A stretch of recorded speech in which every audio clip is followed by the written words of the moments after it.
Penso che questo è un matrimonio che non ha nessuna affinità tra i coniugi, per cui immagino che sarà il tempo di una stella cadente. Giuseppe Conte sale al Colle, scioglie le riserve e dà il via al nuovo governo e nello stesso momento da Palazzo Balbi Luca Zaia dà le carte al nuovo esecutivo. Matrimonio impossibile, secondo il governatore. Se lavoreranno durerà pochissimo perché litigheranno subito, a meno che non facciano la politica la scelta di non far nulla per non litigare mai, ma a questo punto se ne accorgerebbero ancora di più i cittadini. Nel mirino c'è sempre l'autonomia bloccata.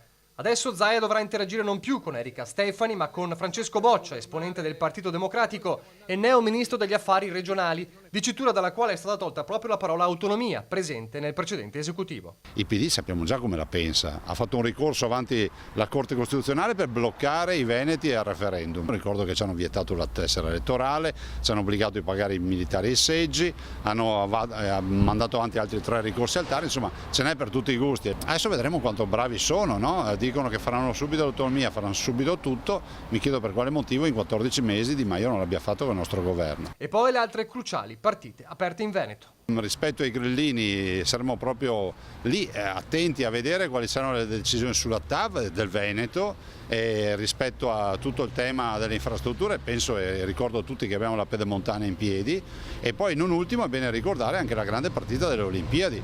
Ricordo che i grillini ci hanno detto le volete, ve le pagate, adesso vedremo, visto e considerato che il PD faceva grandi battaglie per sostenere non solo noi ma anche e soprattutto il loro sindaco Sala su questa partita, vedremo se cambierà l'opinione rispetto alle Olimpiadi.